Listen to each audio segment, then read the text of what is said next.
Okay, that means things are bad. The footage that I showed earlier got 10 times worse. You can look at the other videos that are posted that show the vehicles there and show out back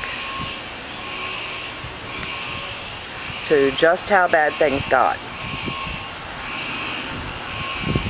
I was on the other side of the building, and those two videos were in it, or those two trucks were in it, and they were just to the bottoms of the tires.